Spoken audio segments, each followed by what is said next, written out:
Parker with Support Group, and I'm here with K.Miles.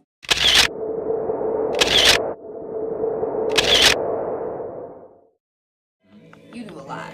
You're a gospel artist. You have business ventures.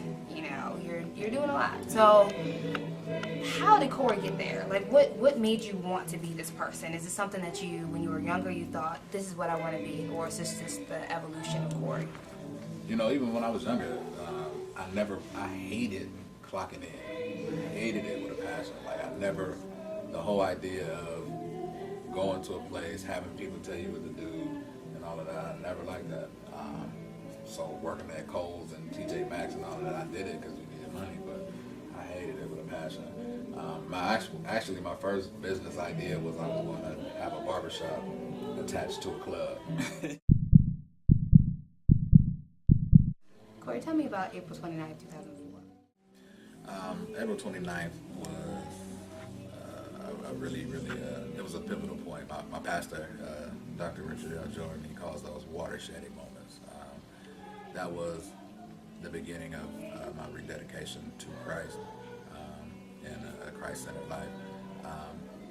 Long story short, I was in barber school at the time, and I had started kind of trying to make my way back to God.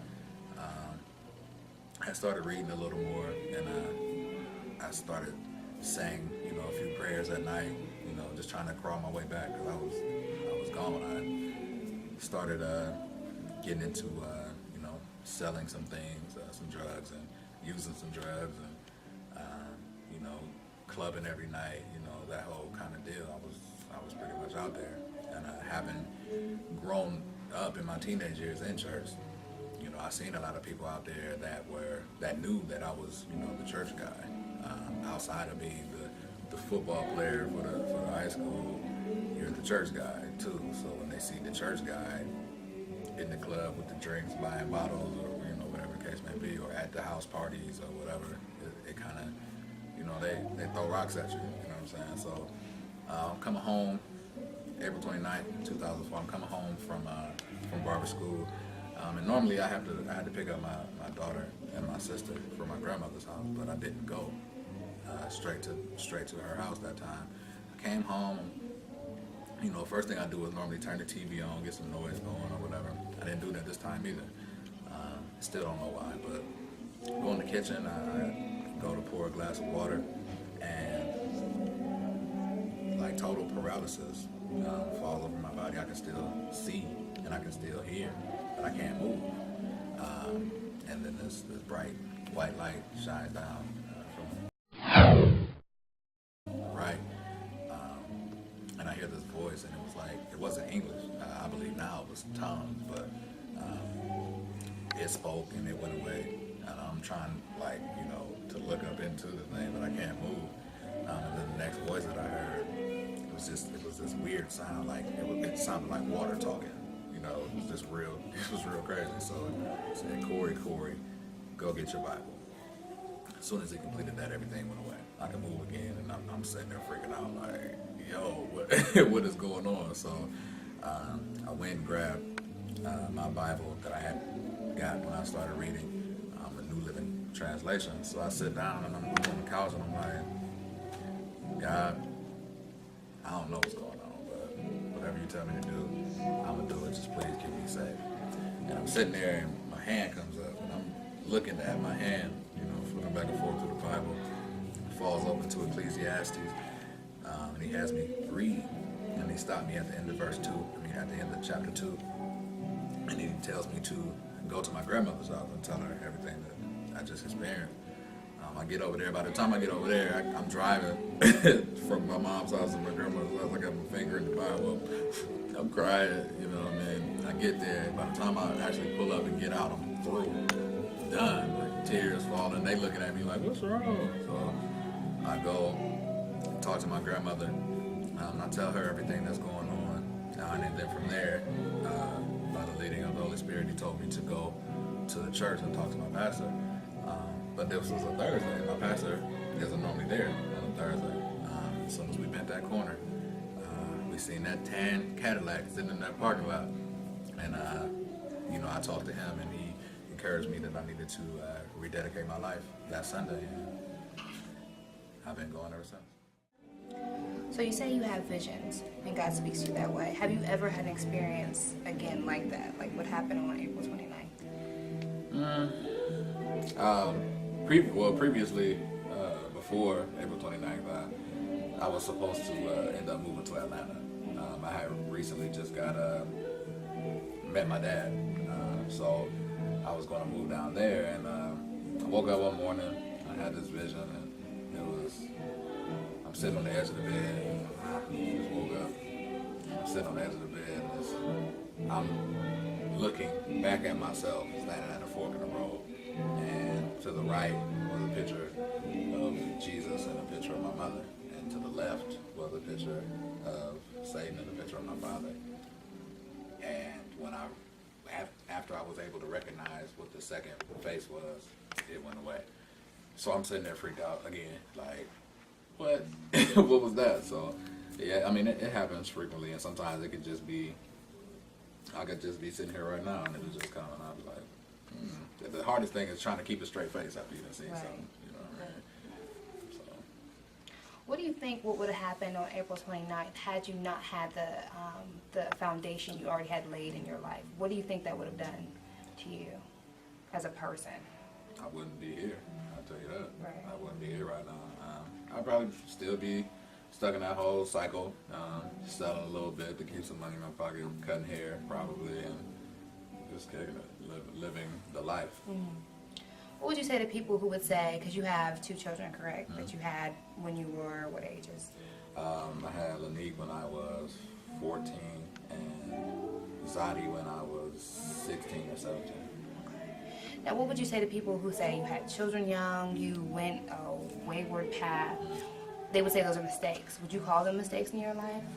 I mean, well, it's kind of like that glass half full or half empty thing. Like, as a believer, I know that even though it's hard to accept sometimes, that my steps are ordered by the Lord, because if He knows what I'm going to do even before I do it, then it was a plan for my life. It's kind of frowned upon to have kids at early. I had 2 kids before I had a diploma, so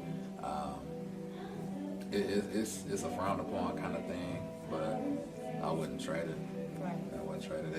It humbled me, and it made me that much more focused, because you don't really live your life for, you live it for you because you want to experience some things, but the Bible talks about that a good man leaves an inheritance for his kids' kids.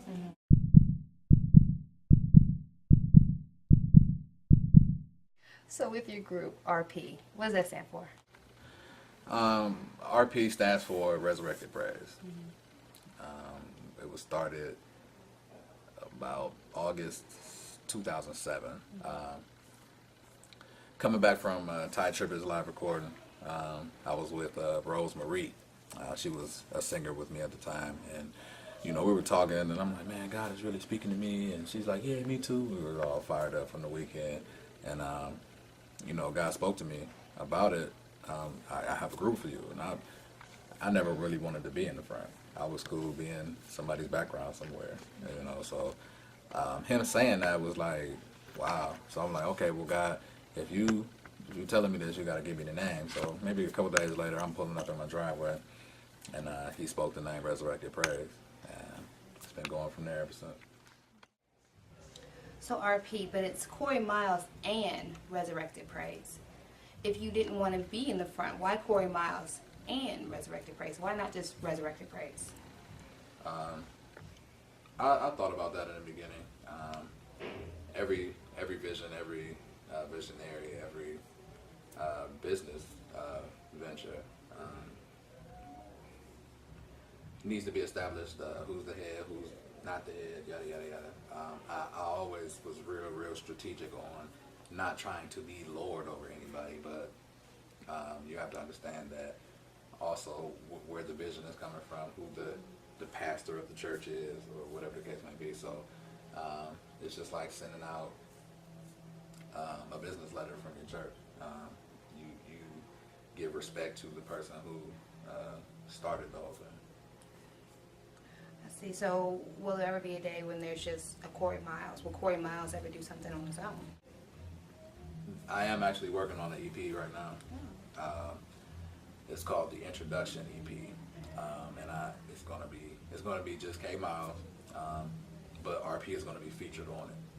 I think they're on about 4 or 5 songs.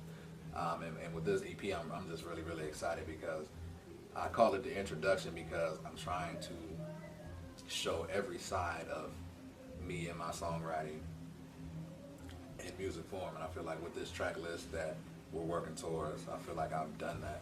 And I'm really, really excited. One of the songs on there that's been a crowd favorite is called Rescue Me.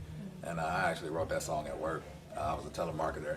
I was just sitting there and the thought hit me and I was like, how did I end up getting here? And that was the first line of the song. And Rescue Me is kind of one of those desperate things, like, God, I know I messed up.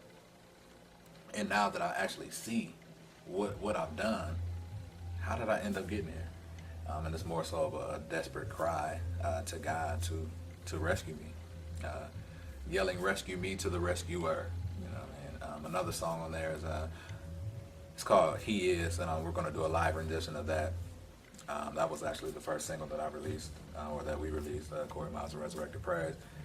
And there's another one on there. It's kind of it's like rockish. I listen to a lot of Switchfoot and like Hillsong and stuff like that. So that was part of this whole. I came up with this whole concept of kingdom music for RP because I believe that it can sound like a rock song, it can sound like a groove, it can sound like jazz, it can sound like neo soul, but as long as it's lifting up the name of Jesus, then it's kingdom music. So when you're on stage and you're ministering to a crowd, like before you get up there, what do you do? Like what is your, I don't want to call it a pregame ritual, but you used to play sports. So what do you do before you go out on stage to minister? It's funny because I kind of do the same thing I used to do when I was playing sports. I will go and seclude myself and put my headphones on, and I'll put, you know, however I'm feeling at that time, whatever worship song or whatever, you know, hype praise song I can find, whatever's going to kind of get my mind on what's about to happen right now, I'll go do it. A lot of people, you know, don't like to ride with me when we go to engagements because I totally zone out. You know, I'll blast the music and, you know, everybody's in the back like, oh my God, I'm trying to get some sleep or whatever, but that's how I need to prepare. You know, so when I get out there, because I'm always still nervous. I haven't got to the place where I'm just like, oh, you know, it's nothing. I'm always nervous. So I put my headphones on, and a lot of people call it standoffish, or they might think that I'm standoffish, but I'm really not. I'm just trying to get focused on the task at hand, which is evoking the presence of God for the people of God. I think it's good that you say that you're still nervous because that means you're not so above yourself that you feel like you can just do this. You still need help. So in your pregame ritual, let's call it whatever, you're still, you know, you're calling on God for help, you know, and I think that that's great that you're not going out there with that mentality.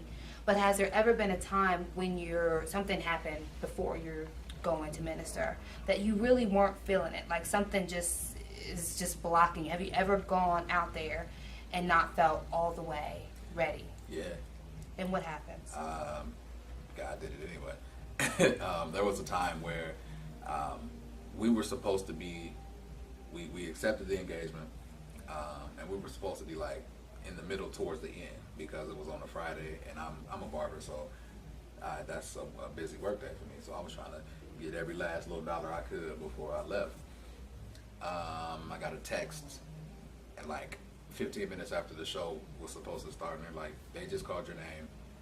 Where are you guys at? And that messed me up. I'm like, oh, because I'm real big on, you know, if you say you're going to do something, you need to be there. You need to, you know. But also on the same token, we thought that it was worked out. It was not worked out. And I was just I was down because by the time I got there, it was like a half hour, 45 minutes after I had received that text. I'm like, oh man, now they gonna think, you know, we ain't know, you know, we're not about our business or whatever. And we got up there and God, that was an awesome time right there. That was an awesome time right there. There was another time we were singing for a holy convocation. And we got there, you know, we like to show up a little early so, you know, we can get settled in or whatever, because there's nothing worse than rushing you know, when you're trying to go sing. So we get there, and they're kind of just all looking at us like, okay, who are you and why are you here? You know, so we get in and we do our thing, and we were actually singing "How Great Is Our God," and the mics went out, and then the lights went out. So I had to kind of keep command of the atmosphere and not let fear creep into it, or not let the enemy try to steal that atmosphere from God, because it was so rich. And you know, even though in the dark with no mics, I'm in there yelling at the top of my lungs, just, you know, trying to keep the worship going. And when everything actually did come on, the lights and the mics came on right at the same time, and the music picked back up, and people were just, oh man, people were blessed by that. It was real. Awesome. Okay, so you go, you sing K.Miles and RP, your soul sessions, you do a lot.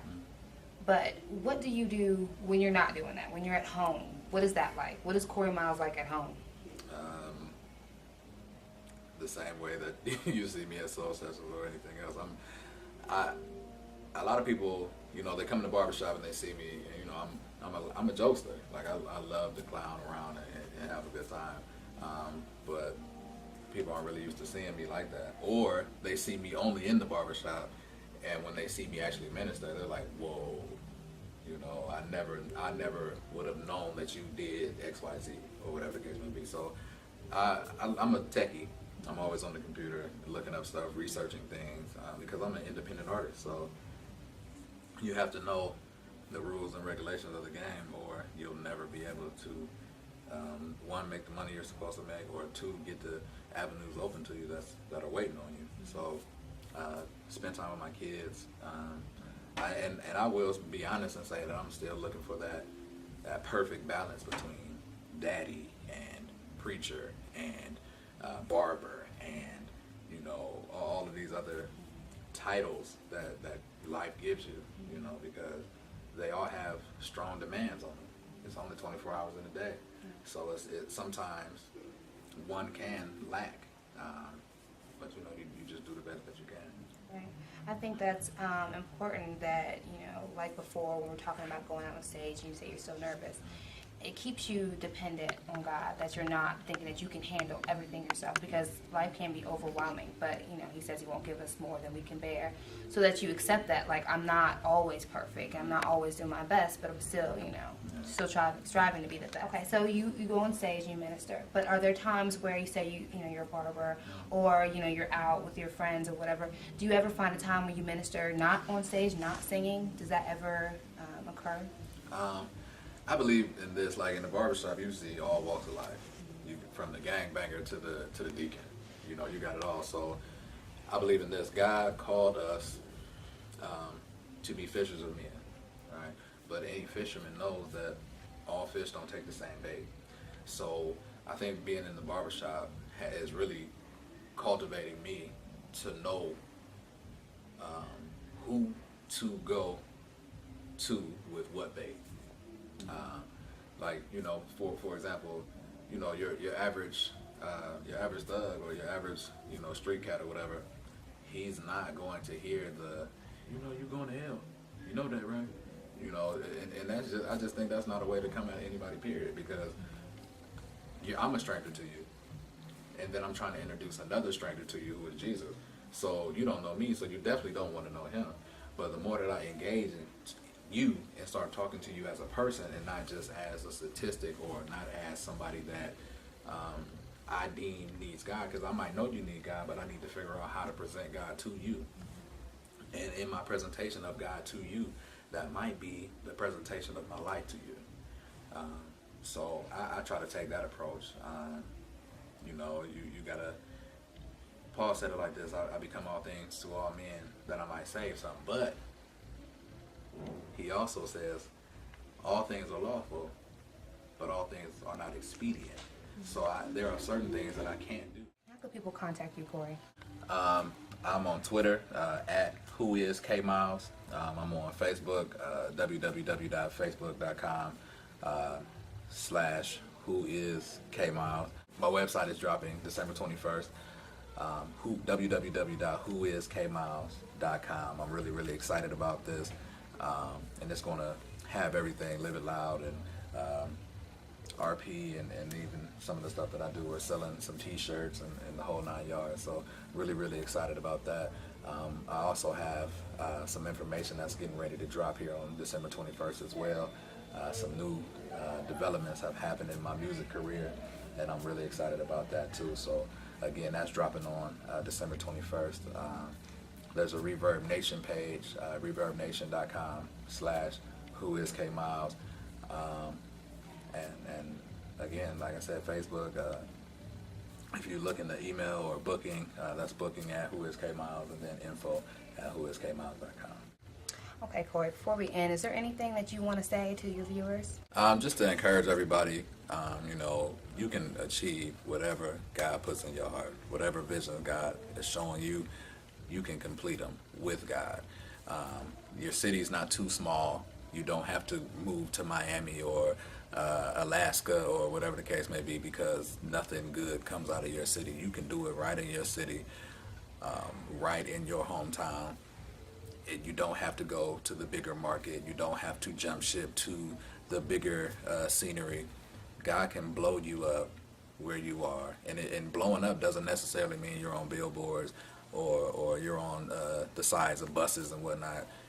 God will take care of those who he names his. So don't get discouraged. If you're doing something progressive, if you're doing something different, you're going to be talked about. People are going to talk about you, but that's all right. Keep on going. Keep on striving. Stay low and aim high. Well, thank you, Kory, for speaking with me today. I No problem. appreciate you taking the time out of your very busy schedule. Again, this is Candace Parker with Support Group. We were interviewing K.Miles today, businessman, gospel artist, a great guy overall. Thank you for taking time out of your day to spend with us. Until next time.